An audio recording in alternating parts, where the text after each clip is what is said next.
Good morning, good morning. Ooh, we got some condensation on the window there, but I see some sunshine.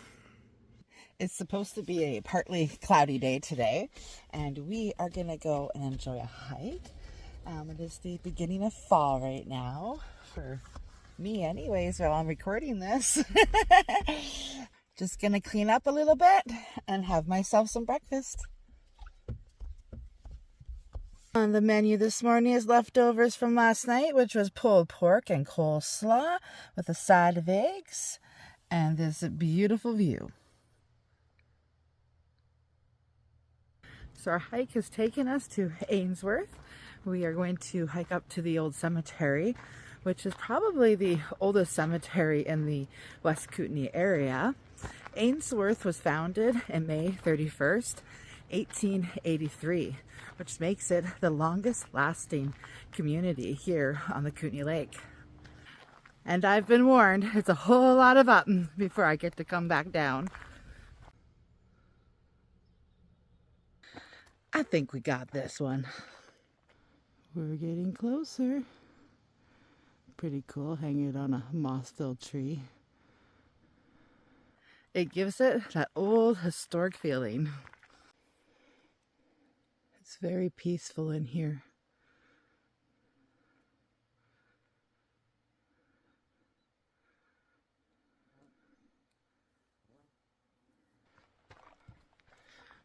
Just saw a little peekaboo view up there and a trail to go up. Let's see what we can see.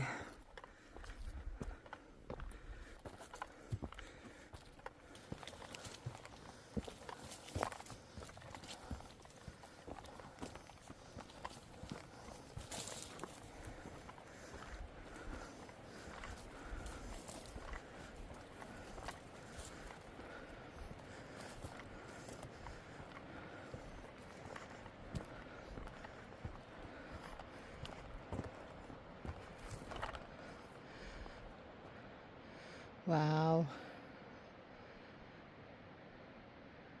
I'm just turning around and heading back to the road that I was on because I really don't want to miss the cemetery and I don't know where this trail is going to take me. So back we go. I think we have found it. Let's go check it out. So it looks like the first person who was buried here was John Sandon in 1893. So that would have been like a year after Sandon was Sandon? Maybe? I have to look into that. Well, let's go see if we can find his grave.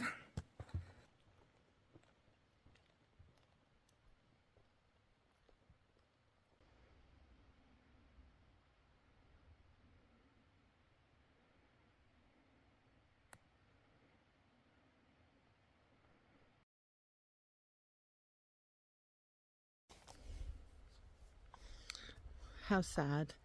I've actually already seen a few children in here buried. Yeah, kind of heartbreaking. This is the earliest marked grave I've seen.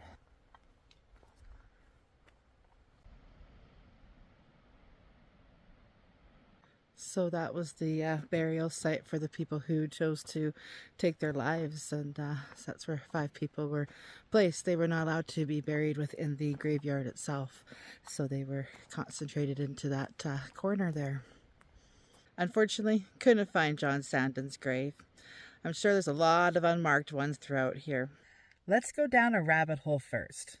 Who was John Sandon?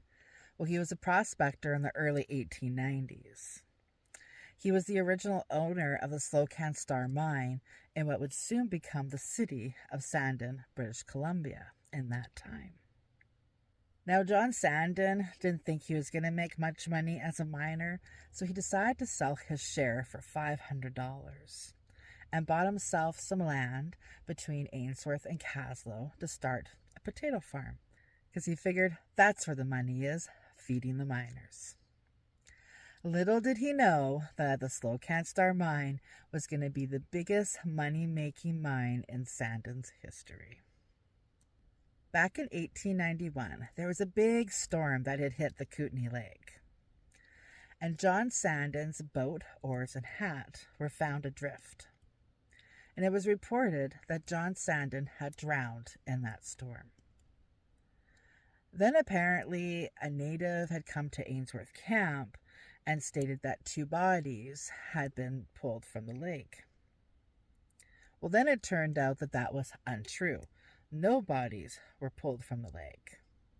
And shortly after that, John Sandon came forth and said, "No, I'm very much alive. I would not be a fool to be out in the lake like that during a storm." Well, then, a couple years later, in 1893, John Sandon and another guy, probably after a couple wobbly pops, decided to paddle their way back up to John Sandon's property up the lake. Apparently the boat was found turned upside down, and that their bodies were never found. So that's what makes me question about how could John Sandon be buried in the Ainsworth Cemetery if there were no bodies found. And I did look through the newspaper articles to about a year after the incident and still did not find any information stating that either one of those bodies were found. So, did he drown? Could he possibly been murdered? Because it sounds like he had a partner on the potato farm who would have most definitely benefited from his shares. And it's brought forth that there was a will, but the will was signed with an X. And from my understanding, John Sandon was an intelligent man. Therefore, he more than likely would have had a signature. Or did John Sandon just decide not to be a part of existence anymore and became somebody else? Things we'll never know the answers to, but the things that also make you go, Now I understand why the cemetery is so far up, because there's not much flat land space around Ainsworth, because it is built literally on a hillside. So what flat spots they did have to utilize would have probably been more for homes and businesses and such. So yeah, so it makes sense why it was way up on the hillside.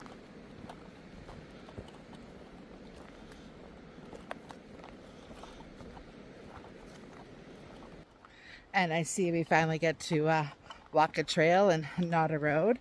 So I'm doing a loop trail that I'm following from All Trails, and it was the Ainsworth Cemetery Trail, if you are ever wondering or want to do this hike yourself.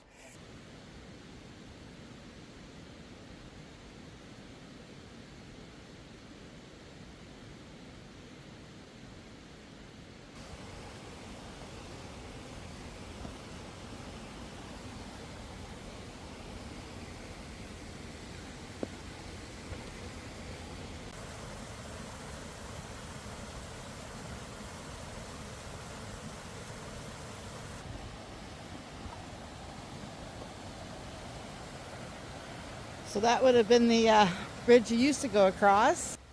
I did read that there was another bridge not too far up the pathway, like 100 feet or so, and I can see it right now.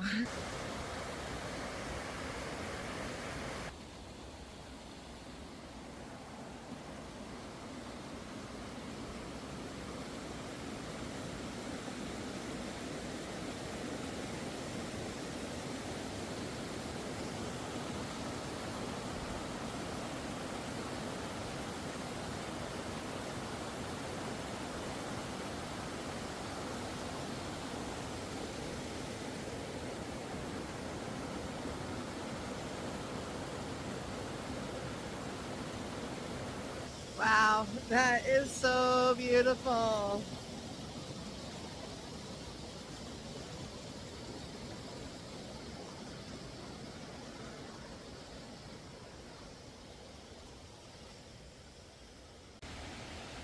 Got some old cables here, anchored, an old pipe.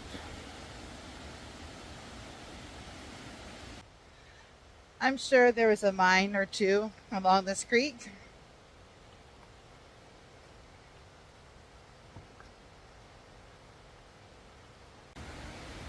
Some more metal. Doesn't look like it's going anywhere anytime soon. Ah, this is all making sense now. This was an old tramway. We got a bucket right here.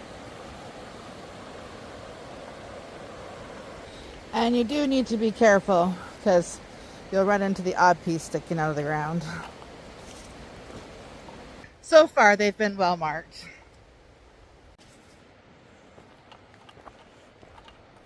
Another tram bucket.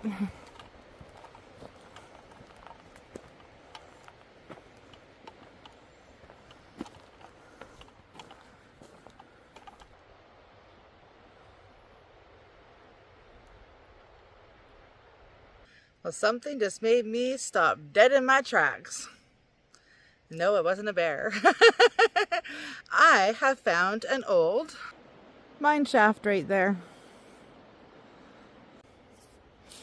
I didn't even see this little trail. I just like stopped and there it was. Cool. Let's go check it out here.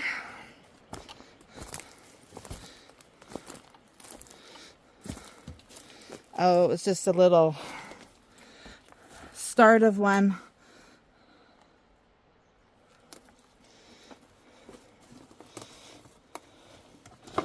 Oh, let's go in some more here.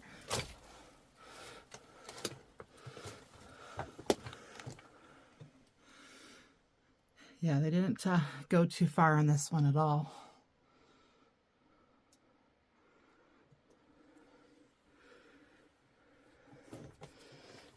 It just didn't have what they were looking for. That good old galena. If you don't know what galena is, it is the mixture of lead, zinc, and silver.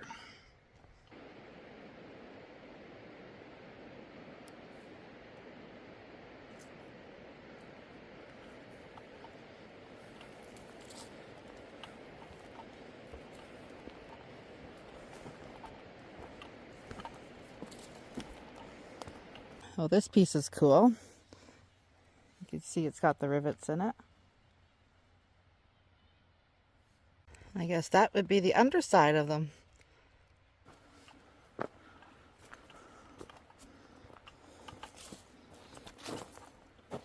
Not sure what this is. A wheel of sorts, I guess. Even got some nice views of the lake again. Looks like some old supports for the tram.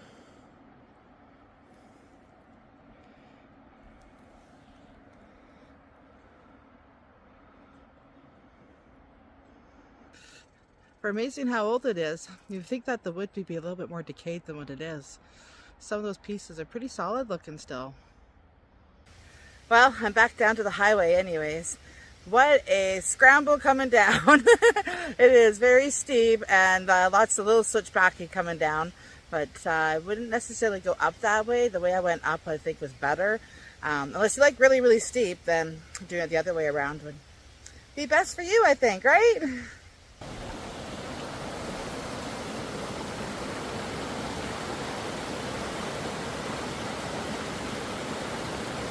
Well, unfortunately, it looks like the only other way back is going back the way I came. We're walking along the highway. So if you are walking along this highway, I do warn you about vehicles going by pretty fast. It is 80 and then it turns into 50, but they were kind. But a lot of people seriously still fly through Ainsworth at 80. Most don't slow down to the 50. So just be careful, just like I'm going to be. I think I'm going to cross the road because it's better to face traffic, right?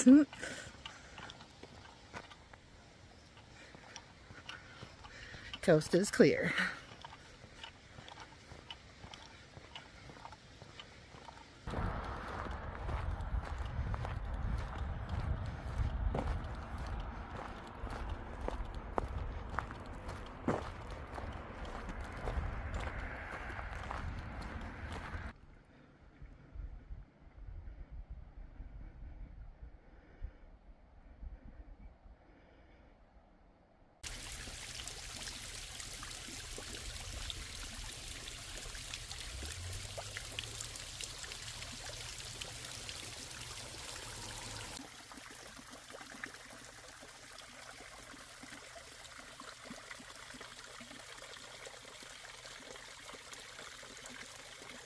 And something else that Ainsworth was known for was its healing properties of its hot springs.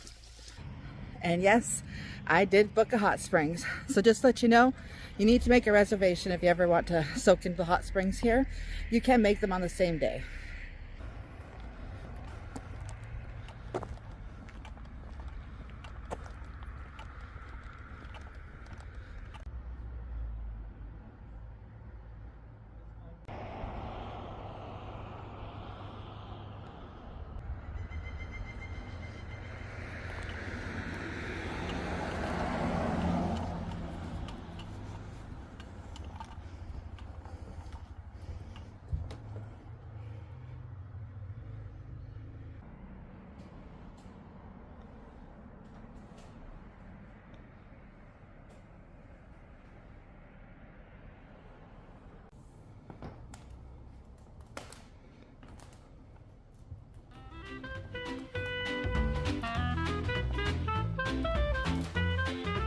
This beautiful heritage building was built in 1896 by Mr. Henry Gregridge, the original owner.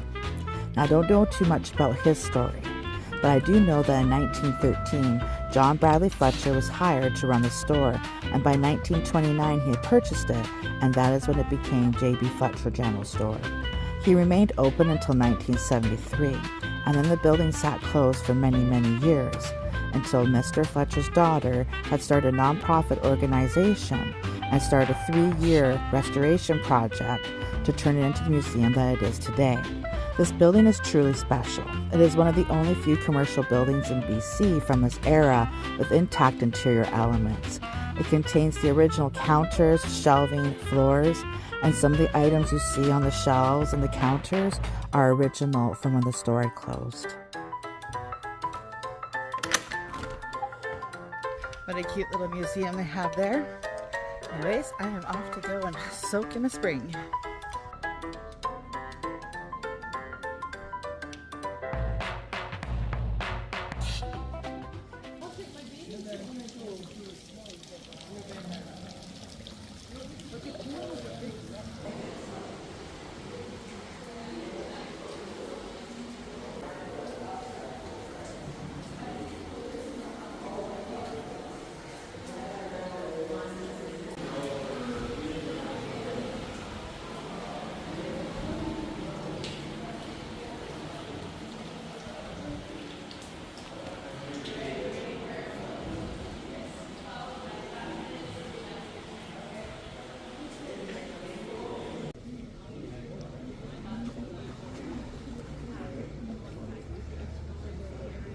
That was a beautiful soak. They have those raindrop shower heads. Oh my gosh, those are fantastic. So yeah, good soak, good shower.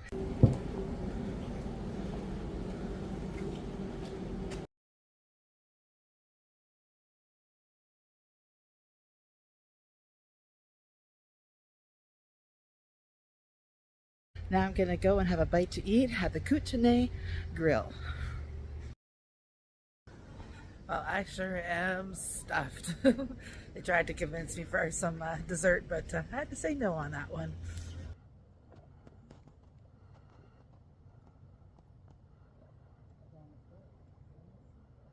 I thank you very much for joining me on this adventure. Until next time, take care of yourself, enjoy life, bye-bye.